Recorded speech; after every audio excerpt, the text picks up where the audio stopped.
Boop. Welcome to Top Deck City. My name is Grim, and what I have for you today is a Kamigawa Neon Dynasty pre-release kit. I did not go to the pre-release, but I did get this in the mail, and so we're going to crack it open and see what we get. And if I get any legendary creatures, I will choose one of them to build a commander deck around, and maybe do like a deck tech on it. If I get one, and if not, oh well. All right, so let's see what we got here. All right, let's put that face down over there. Got our packs, and oh, it's a boring die. I was hoping this thing would be like neon colored, either in purple, pink, or blue, but it is not. It's just a standard spin down, so that's lame. That was a failed opportunity there, unless they put a neon one in the fat packs, or whatever they're called. All right. Here we go. Draft booster number 1.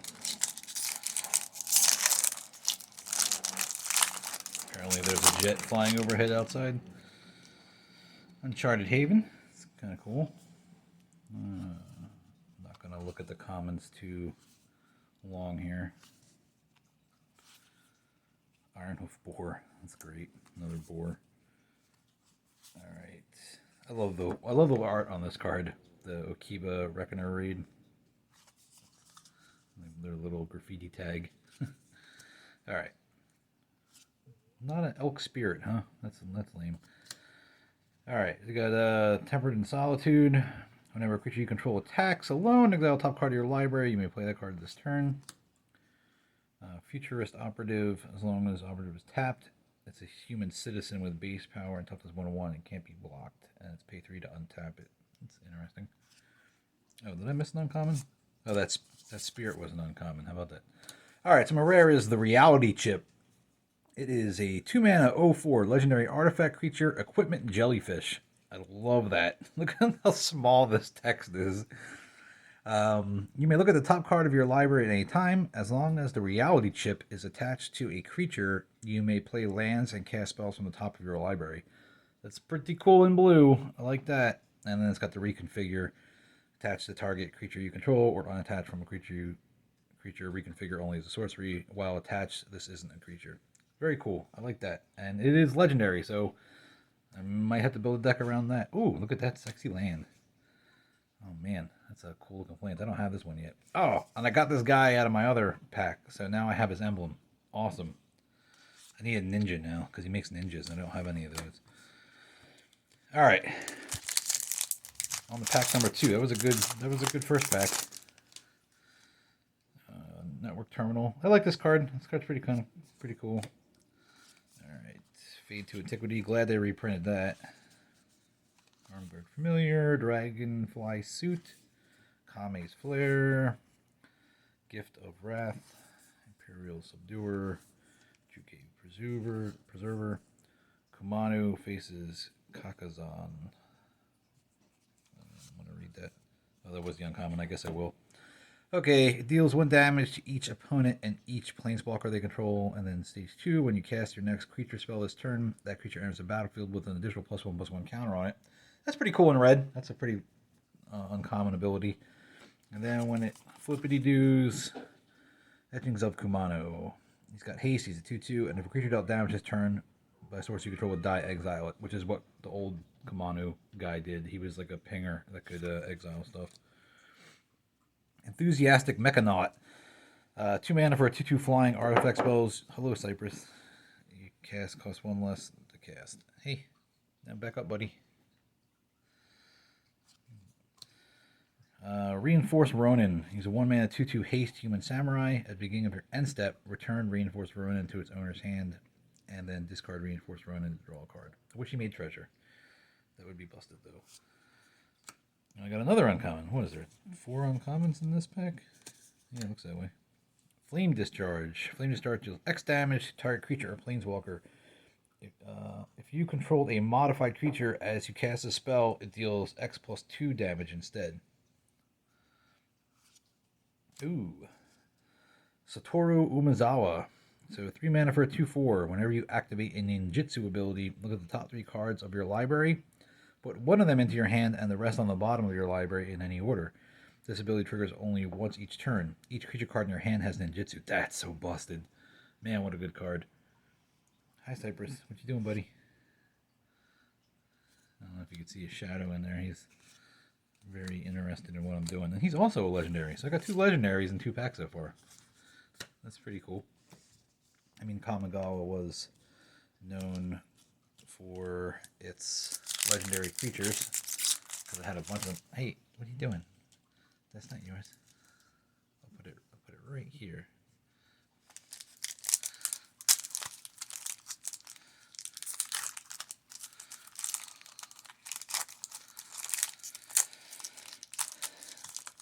I'm failing at opening this pack. This is like the worst pack opening ever. Alright. Automated Artificer. Moonsnare Prototype. Imperial Oath. Ambitious Assault. Lethal Exploit. Yeah. I just want to clarify that this word is pronounced Artificer. Because you don't say, instead of Artificer, which I hear a lot of people say, you don't say artificial, you say artificial. So it's Artificer. That's just my soapbox statement for the video. Aki Ronin, Goblin Samurai, Tales of Master Sashiro, Walking Skyscraper. So we get 8 mana for an 8/8. The spell costs 1 less to cast for each modified creature you control. It's got trample and it has hexproof as long as it's untapped. Pretty fun. Looks cool. Gloom Shrieker, 3 mana for a 2/1 cat beast with menace. It's also an enchantment creature.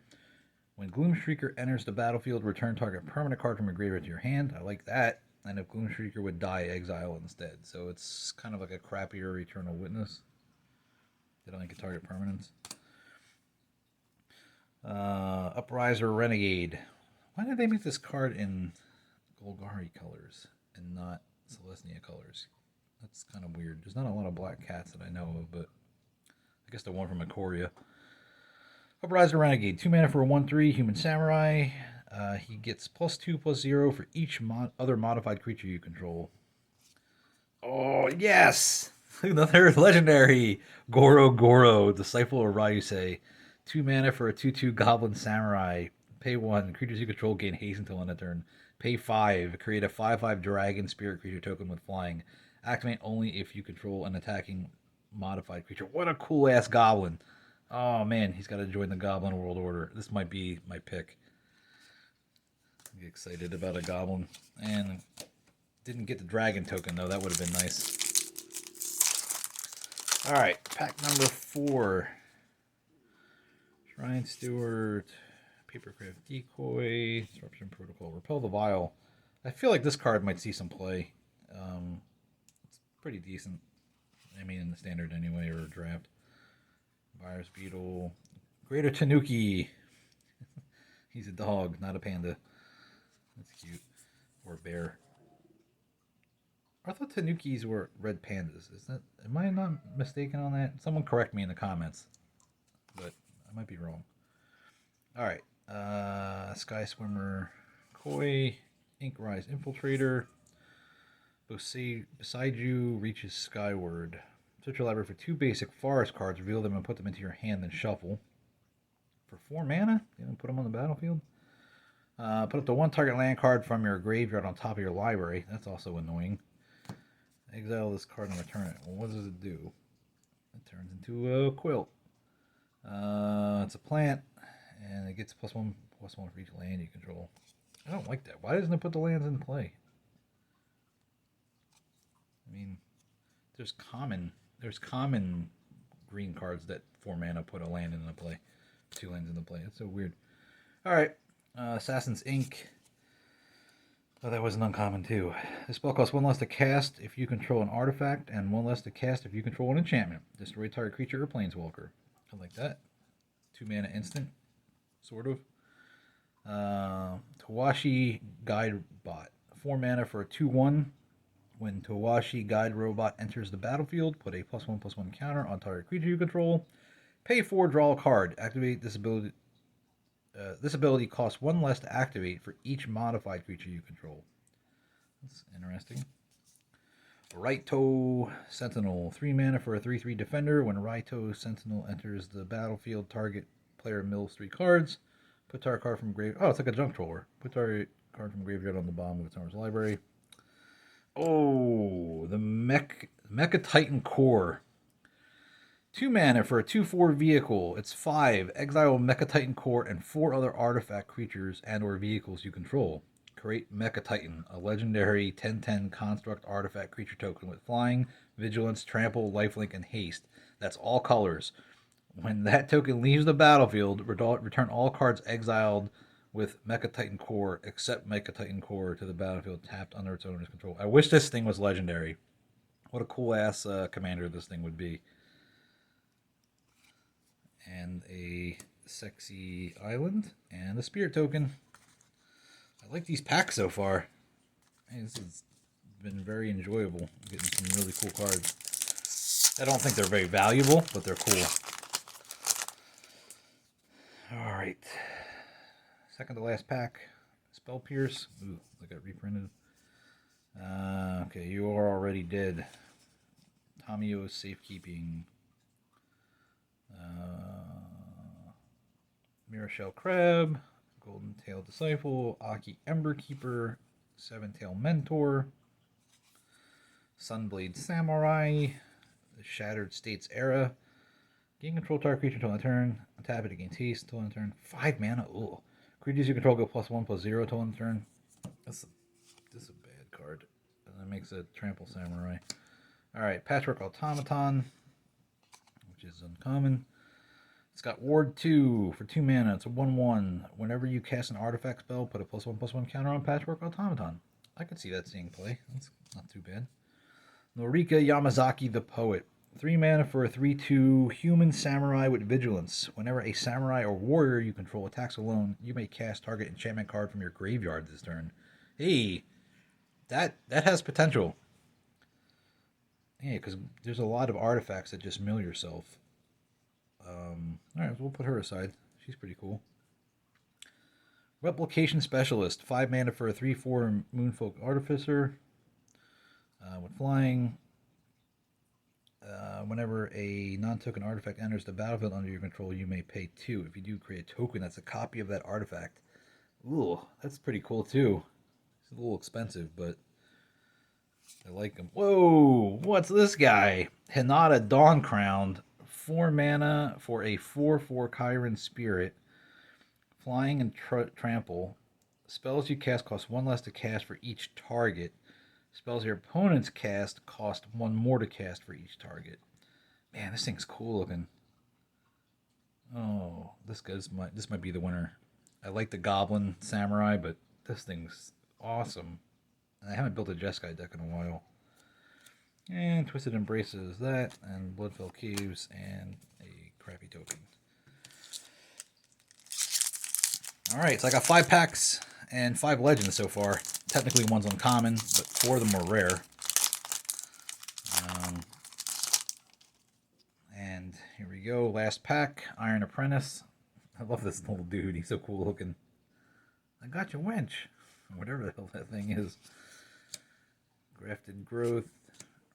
Vile, Explosive Entry, Virus Beetle, Greater Tanuki, Saiba Trespassers, Moon Circuit Hacker, Cyber Ninja, Peerless Samurai, Befriending the Moths. I can't say that word. Okay, Roaring Earth. It's got a bear in the artwork. I already like it. 2 mana. Whenever a land enters the battlefield under your control, put a +1/+1 counter on target creature or vehicle you control. Seems pretty easy enough to do in green. And then it's channel X2 and 2 green. Discard Roaring Earth. Put X +1/+1 counters on target land you control. It becomes a 0/0 green spirit creature with haste. It's still a land. Pretty useful. Whenever a land enters the battlefield under your control, put a +1/+1 counter on target creature or vehicle. Man, what a 2 mana. A green power creep. Okay, Seismic Wave. 3 mana, instant. Deals 2 damage to any target and 1 damage to each non-artifact creature target opponent controls. Okay, it's instant speed, so it's not terrible. Historian's Wisdom. 3 mana, enchantment aura, enchant artifact or creature. When Historian's Wisdom enters the battlefield, if enchanted permanent is a creature with the greatest power among creatures on the battlefield, draw a card. As long as enchanted permanent is a creature, it gets +2/+1. It's pretty cool. Green card draw. And our rare is Teachings of the Chiron. Mill 3 cards, create a 1/1 colorless spirit creature token.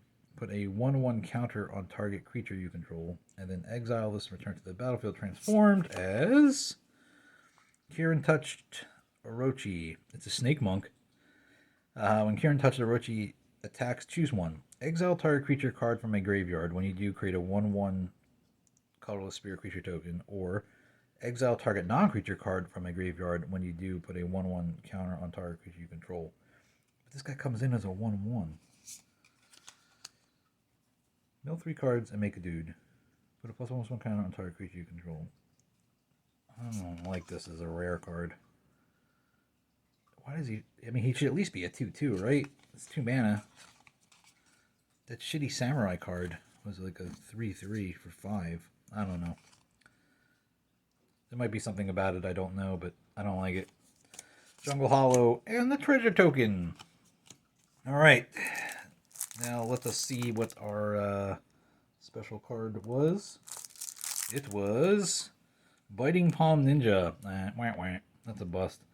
So 3 mana for a 3/3 with ninjutsu. Biting Palm Ninja enters the battlefield with a menace counter on it.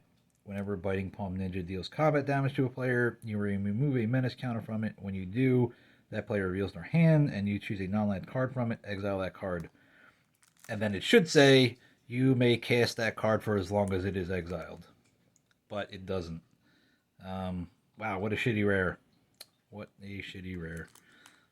That's okay, though, because I think we did really good with our Hinata and Norika and Mecha Titan Core and Goro, this fucking cool-ass Goblin Shaman, and Satoru Umezawa, who I just want to put in my Toshiro Umezawa deck, and the Reality Chip. I think this is the card, though. I think this is the one I want to play with. This card's really cool. I really like this artwork. I like how Rainbow Brady it is. It's like robot unicorn. Cool. Okay. That's all I got for you today. See you later.